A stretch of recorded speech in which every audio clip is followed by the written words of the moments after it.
மானஸ் பக்கங்கள். Hi friends, இது மாலிகாவின் கேளுங்க கதை கேளுங்க. மானஸ் எழுதிய மலரே மௌனமா, அத்தியாயம் 105.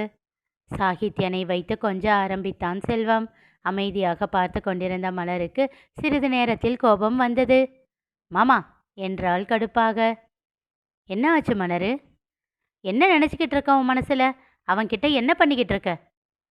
கொஞ்சிக்கிட்டு தானேம்மா இருக்கேன். அது சரி, நீ சொல்றது என்ன என்றாள் முகத்தை சுருக்கி. அவன் புரியாமல் பார்த்தான். தளிருக்கும் ஒன்றும் புரியவில்லை. என்ன ஆச்சு மலரு, என்ன கோபம் என்றாள் தளிர். மாமா சொல்றத கேட்டியா இல்லையா நீ?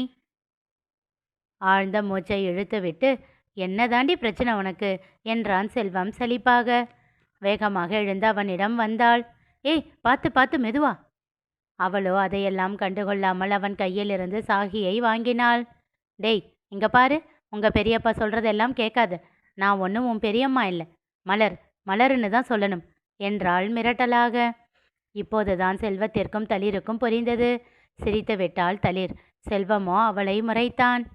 சாகியோ அவள் முக பாவங்களை எல்லாம் கண்கள் சுருக்கி பார்த்து கொண்டிருந்தவன் சட்டென்று அவள் மூக்கை கடித்தான். ஆ ரவுடி, எதுக்குடா கடிக்கிற என்றாள் கோபமாக. மேலே 2 பற்கள், கீழே 2 பற்களோடு இருந்தவன் வாயை பிளந்து சிரித்தான். பாத்தியா மாமா இவன் கொழுப்ப? உன்ன இரு இரு, என்ன பண்றேன் பாரு என்று இந்த பக்கமும் அந்த பக்கமும் அவள் திரும்ப சட்டென்று அவள் கன்னத்தில் முத்தம் வைத்தான். அவ்வளவுதான், அப்படியே உறைந்து விட்டாள் மலர். கை விரல்களை வாய்க்குள் வைத்து குதப்பி எச்சில் வழிய சிரித்து கொண்டிருந்தான் சாகி. பாத்தீங்களா மாமா, இவ்வளோ நேரம் நம்ம கிட்ட இருந்தானே, இப்படி சிரிச்சானா இல்லை முத்தந்தான் வச்சானா? மலர்கிட்ட மட்டும் எப்படி பண்றான்னு பாருங்களேன் என்றாள் தளிர் செல்ல கோபத்தோடு. ஏய், கடிச்சதை மட்டும் விட்டுட்ட என்றாள் மலர் தன்னை நொடியில் சரிப்படுத்தி கொண்டு. அது உரிமை மலரு. டீச்சரம்மா, உன்கிட்ட பேசி ஜெயிக்க முடியுமா? இந்தாடா ரவுடி, என்கிட்ட ஒழுங்கா நடந்துக்கணும், இல்லைன்னா தொலைச்சிடுவேன் தொலைச்சு என்று கண்களை உருட்டி விரல் நீட்டி மிரட்டினாள். அவனோ இன்னும் சத்தம் போட்டு சிரித்தான். உன்ன என்றவள் அவன் கன்னத்தில் செல்லமாக அடிக்க, அவனோ பதிலுக்கு அவளுக்கு முத்தம் வைத்தான். அவன் செயலில் உருகியே போனாள் மலர். தளிர் தளிர், தீப்தி அவளை அழைத்தாள். சொல்லுங்கக்கா. சாகி எங்க? சாகி என்று யோசனையோடு இங்கும் அங்கும் திரும்பி பார்த்து, இங்கதான்க்கா யார்கிட்டையாவது இருப்பான் என்றாள். என்ன தளிர் அலட்சியமா சொல்ற? நீதானே என்கிட்ட இருந்து வாங்கிட்டு போன. பதட்டம் எட்டி பார்த்தது அவள் குரலில். அவளை அழுத்தமாக பார்த்தாள் தளிர். நீங்க என்னக்கா நினைச்சிங்க, உங்க பையனை தூக்கிட்டு போய் தொலைச்சிட்டேன்னா என்றாள் முகத்தை சுருக்கி. சச்ச, அப்படி இல்லை தளிரு, அவனுக்கு பசிக்கும் இல்லை, அதனால தான் கேட்டேன் என்றாள் கொஞ்சம் இறங்கிய குரலில். உண்மையிலேயே தளிர் கோபித்து கண்டாளோ என்று வருந்தினாள். பசிச்சா என்னக்கா, யார்கிட்ட இருக்கானோ அவங்க பார்த்துக்குவாங்க. இல்லை, அவன் என்ன சாப்பிடுவான், என்ன ஒத்துக்காதுன்னு தெரியணும் இல்லை. அப்படி என்னக்கா கொடுத்துட போறாங்க? இட்லி இல்லைன்னா மசிச்ச பருப்பு சாதம், இது 2ம் சாப்பிடாத குழந்தை இருக்கா என்ன? இதற்கு மேல் அவளால் எதுவும் பேச முடியவில்லை. இருந்தாலும் மனதின் ஓரம் படபடவென்று அடித்து கொண்டது.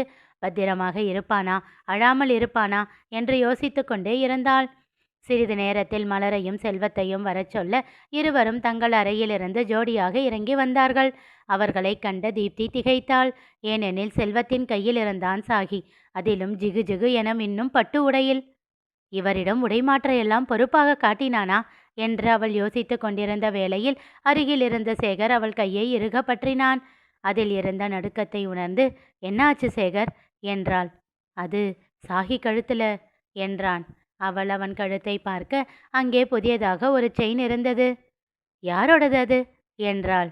தன் மகனின் மேலிருந்து பார்வையை விலக்காமலேயே. அது எங்க வீட்டு மூத்த பேரன்களுக்கு வழி வழியா போடுறது, இத்தனை நாள் அண்ணன்கிட்ட இருந்துச்சு என்றான் தழுதழுத்த குரலில். அதை கேட்டு பெரியதாக அதர்ந்தாள் தீப்தி. ஒற்றை செயலில் செல்வம் அவள் மனதில் உயர்ந்து நின்றான். அவர்கள் தரத்தை அவர்கள் வெளிச்சம் போட்டு காட்டிவிட்டார்கள் என்று புரிந்தது. தவறு செய்தால் கண்டிப்பேன், மற்றபடி யார் யாருக்கு என்ன மரியாதை தர வேண்டுமோ அதை சரியாக தருவேன் என்று செல்வம் சொல்லாமல் சொல்லிவிட்டான் என்று புரிந்தது. அவள் கண்கள் பனித்தன.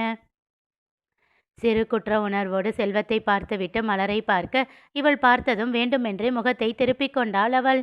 அந்த செயலில் ஏனோ அவள் மீது இப்போது கோபம் வரவில்லை, அவளின் சிறு பிள்ளைத்தனம்தான் தெரிந்தது. ஒருவரை பற்றிய எண்ணம் அவரை பார்க்கும் பார்வையில்தான் மாறுகிறது என்று உணர்ந்தாள். சிறிய புன்னகை அவள் இதழில் பிறந்தது. கூடியிருந்தவர்களுக்கு வணக்கம் வைத்துவிட்டு இருவரும் நாற்காலிகளில் அமர்ந்தார்கள்.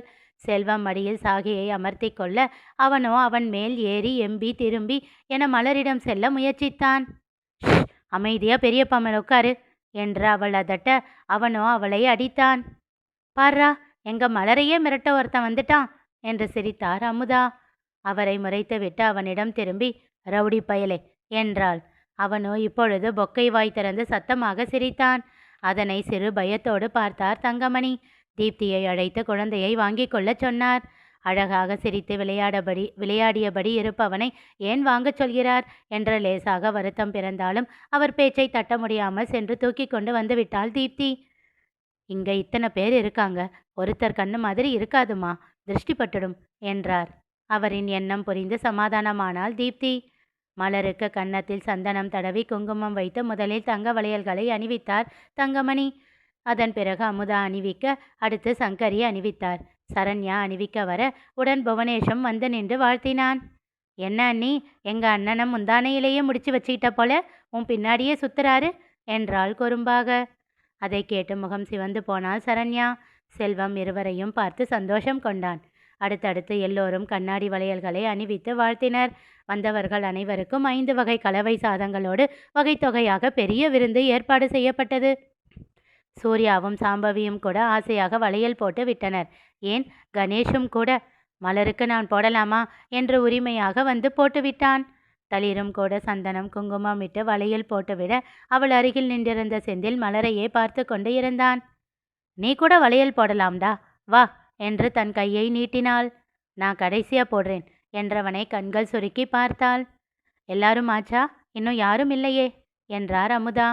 தீப்தி இன்னும் போடவில்லை. யாரும் அவளிடம் சொல்லவில்லை. அவளாக செல்வாள் என்று நினைத்தார்கள். அவளுக்கு விருப்பம் இல்லாமல் கட்டாயப்படுத்த வேண்டாம் என்று விட்டுவிட்டார்கள். அவளோ ஏற்கனவே முகத்தை திருப்பினாள். இன்னும் இதற்கு தான் சென்றால் மல்லர் என்ன சொல்வாரோ என்று யோசித்து அமைதியாக நின்றிருந்தாள். அவ்வளோதாண்டா, எல்லாரும் ஆச்சு, நீ போடுறதா இருந்தா போட்டுடு என்றார் அமுதா. மலரின் அருகில் வந்தவன் அவள் எதிர்பார்க்காத நொடியில் சந்தனத்தை எடுத்து 2 கன்னங்களிலும் அப்பி விட்டான்.